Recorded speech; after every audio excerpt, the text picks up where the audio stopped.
Alright, welcome back all you beautiful bulletproof handymen and women. Let's talk about drywall pricing. If you are a handyman, you gotta do drywall. That's like part of the game, guys. That's just something that we all have to do. So it's gonna behoove us to really understand what we should be charging because this is a rare skill that the people who are good at it typically are working on new builds and commercial work, and they're making a lot of money doing that, and there aren't a lot of people available for these small patches, and that's where the handyman comes in. These are very, very lucrative. So what I've done is I've gone online and I've researched at basically all the places that you guys probably have and will be researching, like HomeWise, Angie's List, Home Depot, Mr. Handyman, Home Advisor, Google, ChatGPT, all over the place, right? So I went and I looked up what all the average prices are, what you're going to find when you research online, and say, what's the average price? What should I charge for doing drywall work? And I've gotten a compilation list together. We're going to go down that, and then I'm going to tell you what I charge as well. So, right off the bat, let's start with just simply on a per hour basis, which I do not recommend you do. But the online research overall for a per hour is coming out to about $40 to $100 an hour.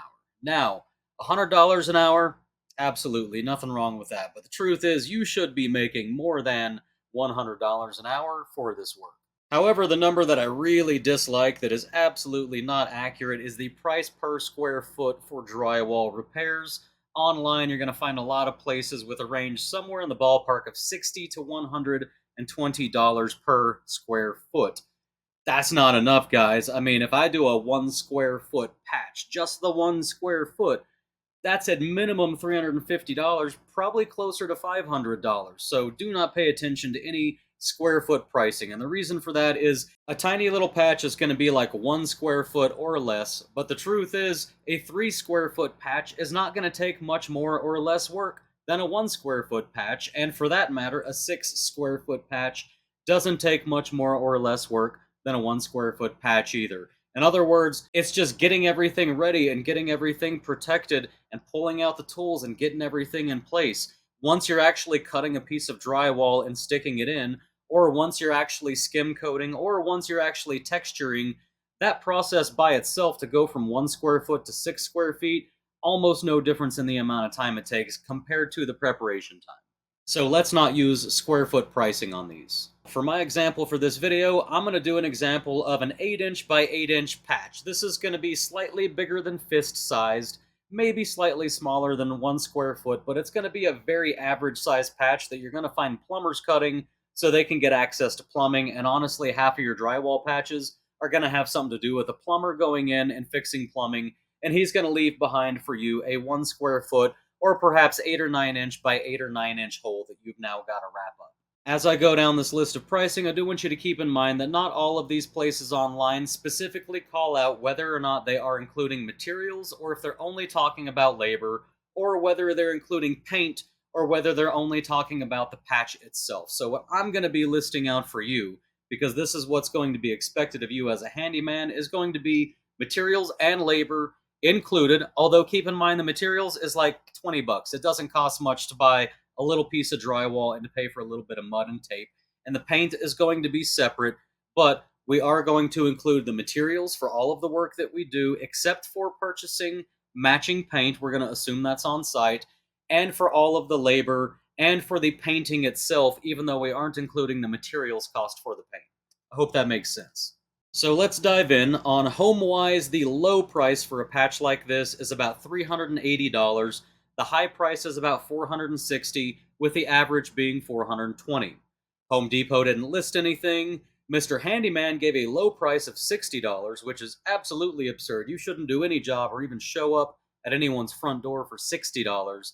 And their high price is $225, which is lower than any patch I'm ever going to do for anybody. So I would not pay attention to that one. Home Advisor says $294 as a low or $924 as a high.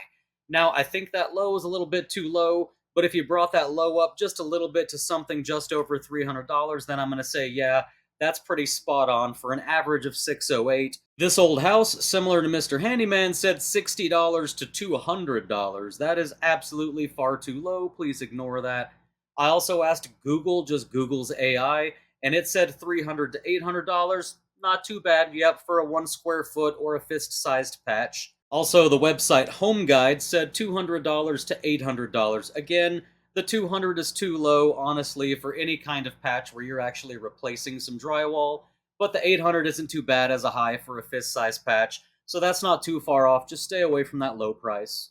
And then you have the website Fixer. Fixer said it was going to be $200 to $550 with an average of $350. Not bad, little low again, but at least the high is above $350. And then finally, let's get to what I would charge for a fist-sized up to 1 square foot patch, including paint, but not including purchasing the paint.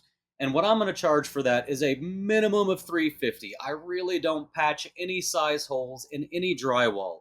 If it requires me to put new drywall in, now a little dime-sized hole that I can fill with hot mud and then let it sink in a little bit and then coat one more time with hot mud, maybe I'm doing those for $200. But honestly, any fist-sized to 1 square foot hole, I'm charging a minimum of $350, and $350 is often the exact charge that I'm charging. And the reason for that is because my property managers have a $350 maintenance limit, and I want to make it easy for them to send me small drywall repair jobs. So I'll knock out quite a few of them for $350 just to make it easy on my clients. But anything 1 square foot or bigger, and including 1 square foot patches that have any sort of complications going on at all, those are definitely going to go over $350, and they're probably going to land closer, again, for about a square foot if they're complicated. Maybe $450, maybe $500, maybe even $600. But now that we're talking about what it may be, let me explain to you why it may be a different price. Let's go down the list of things that are going to affect our actual pricing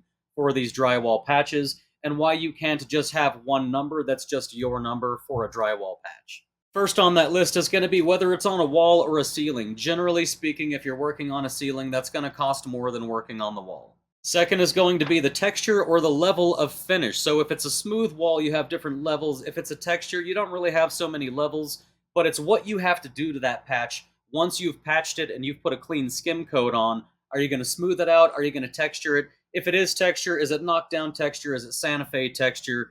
All these different factors play in, and honestly, these can be half of the time that you spend on this job is just on the finish or the texture. So that can double or halve the price that you're going to end up charging for this.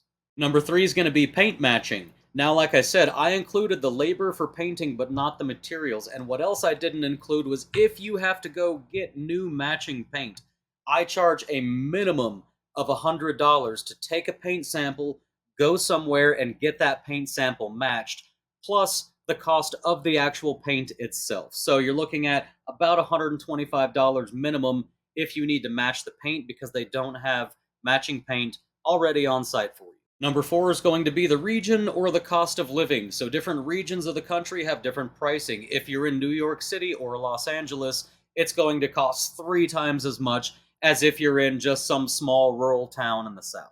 Number 5 is going to be what type of client you have. You're going to charge differently for a homeowner versus a property manager versus a realtor's agent for the seller versus commercial work versus government work. Each of these are going to justify different types of pricing. Number 6, and this is going to be another big one, is going to be visibility. So oftentimes you're going to have plumbing for showers and bathtubs located inside closets, where you're going to access it by going through a closet to get to that plumbing for the shower or bathroom on the other side of the closet.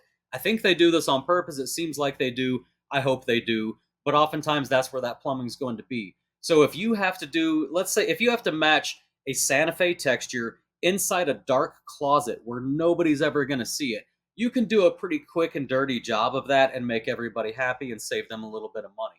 As compared to if you're in a $5 million house and the patch that you need to do is right inside the foyer, right in front of everybody's eyes, in a very well-lit room on a very nice house, that is honestly going to be such a nice texture match that you're going to have to do that you probably can't even do it just by matching the patch. You're probably going to need to go ahead and skim and retexture that entire wall so that the wall matches itself. But if you are able to match it on that one wall without doing corner to corner, if you're able to do that, that is obviously going to take a lot more finesse and a lot more attention to detail than somebody's closet that you can't even see behind a bathroom.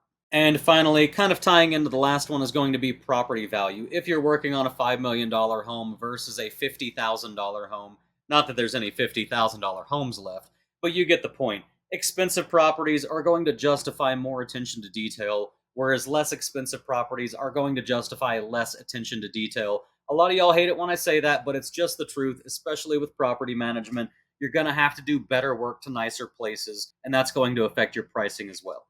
So, as far as pricing, guys, just so you know, there are documents I give out for free that you can download. If you scroll to the bottom of the description on this video or any of my videos, you're going to see a link for my pricing list. It's for all my business documents, to tell you the truth. This includes my jobs list with pricing. This includes my jobber files, which you're able to basically download my custom line items that I use in my account every single day to run my business. You're going to be able to download my custom pricing from my Jobber account and upload it into your Jobber account if you have Jobber.